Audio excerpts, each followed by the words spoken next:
నిన్న తెలంగాణ రాష్ట్ర ప్రభుత్వం అత్యంత కీలకమైనటువంటి నిర్ణయాలు తీసుకుంది.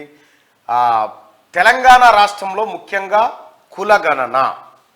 కులగణన చేపట్టాలని చెప్పి రాష్ట్ర ప్రభుత్వం నిర్ణయం తీసుకుంది. రాహుల్ గాంధీ గారి ఆదేశాల మేరకు గతంలో తెలంగాణ ప్రజలకు రాహుల్ గాంధీ గారు హామీ ఇచ్చారు.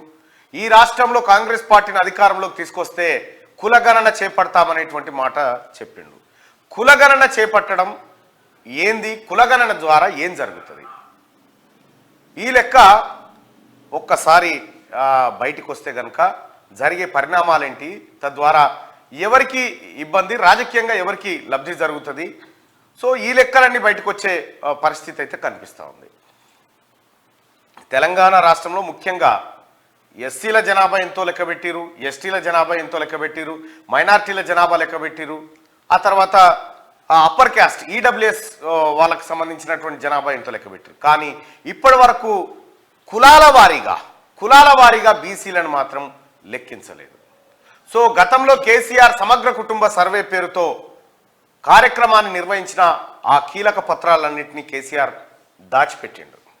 ఆ పత్రాలు బయటికి రాలే, ఎవరి కులం ఎవరి బలం ఏందో బయటికి రాలే, కోళ్ళు ఉన్నాయా, కుంకనక్కలు ఉన్నాయా, సైకిల్ ఉన్నదా, చేతి గడియారం ఉన్నదా అనేది మొత్తం లెక్కల కానించి రాసుకపోయారు ఆ రోజు సమగ్ర కుటుంబ సర్వే రోజు. సో కేసీఆర్ తాను ఏ వర్గంతోని పరిపాలన సత్సంబంధాలు మెరుగుపరుచుకోవాలి, ఏ వర్గాన్ని దగ్గరికి తీయాలి, ఏ వర్గాల ద్వారా మనకు మంచి జరుగుతుంది అనేటువంటి లెక్కలు ఆయన కోసం పెట్టుకున్నటువంటి సర్వే అది. అదేదో జనాన్ని ఉద్ధరించిన సర్వే కాదు. కానీ ఇప్పుడున్నటువంటి రాష్ట్ర ప్రభుత్వం, కాంగ్రెస్ పార్టీ ప్రభుత్వం, ముఖ్యమంత్రి రేవంత్ రెడ్డి గారి సారథ్యంలో ఉన్నటువంటి ప్రభుత్వం కులాలను కులం లెక్కబెట్టేటువంటి కార్యక్రమాన్ని చేయబోతా ఉంది. చాలా లెక్కలు ఇదివరకు దాకా చక్కర్లు కొట్టినాయి.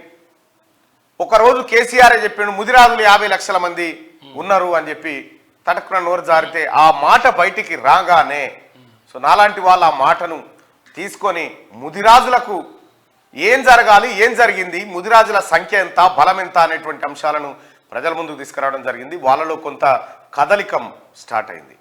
సో అట్లా ముదిరాజులకు సంబంధించినటువంటి అంశం ఒకటే కాదు, ఇప్పుడు కులగణన చేపడితే అనేకమైనటువంటి అంశాలు తెర మీదకి వచ్చే అవకాశం ఉంది. ముఖ్యంగా చూసుకుందాం, ఒకసారి బోర్డు పెట్టాం. ముఖ్యంగా చూసుకోవాల్సినటువంటి అంశాలు ఏంటంటే కులగణన. ఇది గతంలో చేసారు కులగణన. ఎప్పుడు 1900 స్వాతంత్రం రాకముందుకు జరిగిన కులగణన జరిగింది. కానీ ఆ తర్వాత కులగణన ఎప్పుడు జరగలేదు.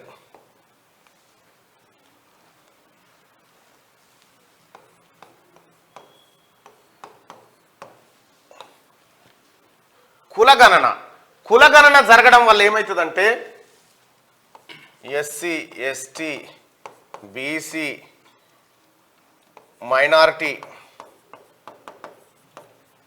ఆ తర్వాత ఓసీ వీళ్ళు ఉన్నారు కదా, వీళ్ళ లెక్క ఏందో తెలిసింది, వీళ్ళ లెక్క తెలిసింది, వీళ్ళది తెలిసింది. కానీ వీళ్ళది ఇప్పటి వరకు ఏ ప్రభుత్వం కూడా బయట పెట్టట్లేదు బీసీల లెక్క. ఈ బీసీలలో అనేకమైనటువంటి కులాలు ఉన్నాయి. ముఖ్యంగా ప్రధానమైనటువంటి కులాలు ముదిరాజులు,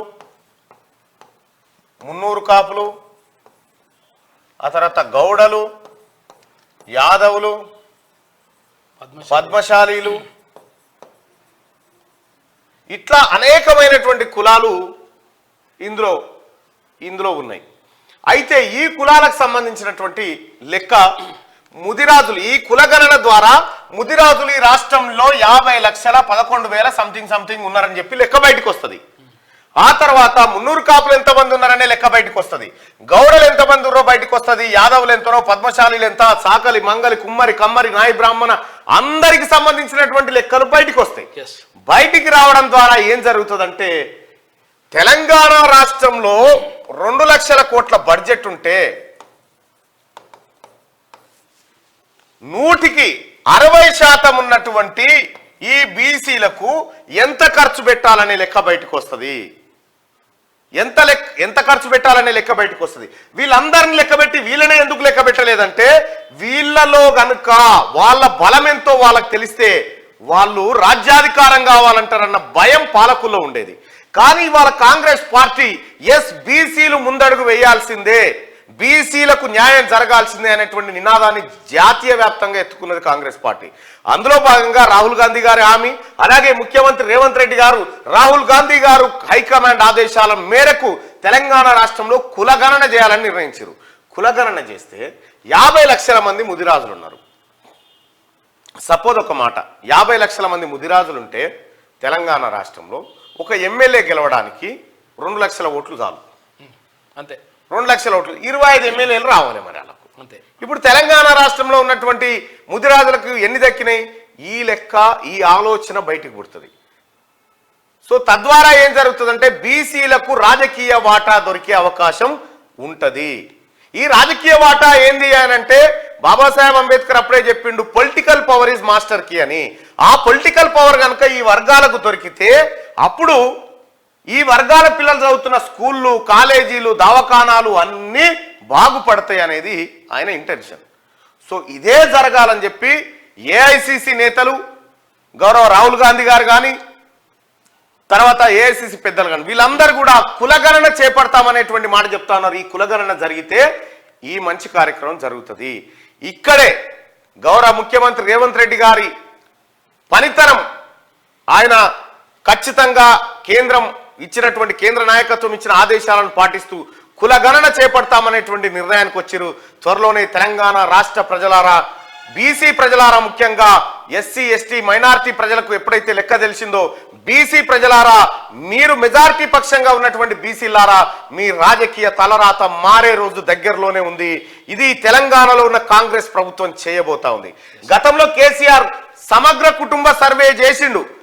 ఎక్కడ భీమండి కాడున్నోడు, అక్కడున్నోడు, ఇక్కడున్నోడు, సూరతోడు ఉరుకొచ్చి మరీ జనాభా లెక్కలు ఉన్నవా అని చెప్పి లెక్కలు రాపించుకొని పోయారు. ఒక్కటే రోజులో సమగ్ర కుటుంబ సర్వే చేసిరు. సో ఆ చేసిన లెక్కను బయట పెట్టకుండా కేసీఆర్ 10 ఏళ్ల పాటు కాలయాపన చేసి అసలు ఎవరి లెక్క ఏందో, ఎవరి కథ ఏందో ఇప్పటి వరకు బయటికి రానియలే. ఇప్పుడున్నటువంటి కాంగ్రెస్ పార్టీ ప్రభుత్వం ఈ లెక్కలు తీయాలని బయటికి సంకల్పించింది. ఈ లెక్కలు రావడం ద్వారా చాలా మంది బీసీల్లో ఒక కొత్త ఆశ మాత్రం చిగురిస్తుంది. అదే త్వరలో కులగణన అనేటువంటి కార్యక్రమం ద్వారా చేయబోతుంది. ఇక మార్నింగ్ న్యూస్ లో మిగతా వార్తలు ఏమో వెలుగు దినపత్రిక నుంచి స్టార్ట్ చేద్దాం. కులగణన చాలా ఇంపార్టెంట్. బీసీలారా, మంచి రోజులు వస్తున్నాయి, గుర్తుపెట్టుకోండి. బీసీలారా, మనల్ని ఈ దేశంలో ఉన్నటువంటి పులులు ఎన్ని ఉన్నాయి అడవిలో, కొంగలెన్ని, కొంకనక్కలు ఎన్ని ఉన్నాయి అని లెక్క పెట్టిరు, కానీ మనల్ని లెక్క పెట్టలే. ఇప్పుడు లెక్క పెట్టడానికి రాష్ట్ర ప్రభుత్వం సంకల్పించింది. ఆల్రెడీ బీహార్లో నితీష్ కుమార్ ప్రభుత్వం కులగణన చేసింది. బీసీలు 64% మంది ఉన్నారని చెప్పి తేల్చేసింది. ఇక్కడ ఏపీ ప్రభుత్వం జగన్మోహన్ రెడ్డి కూడా ఆ కులగణన చేపట్టింది, ఇంకా ఆ ఫలితాలు బయటికి విడుదల చేయలేదు. సో తెలంగాణ రాష్ట్రంలో కూడా కులగణన చేయబోతా ఉన్నారు. ఈ కులగణన ద్వారా బీసీలకు మంచి జరిగే అవకాశం ఉంది. అసలు నువ్వు ఎంతున్నా, నీ బలం ఎంతనో తెలిస్తే కదా ఎంత భూమో పెట్టాలి నీకు అనేది తెలిసేది. ఆ బలమే తెలవకుండా చేసిరు ఇన్ని రోజులు.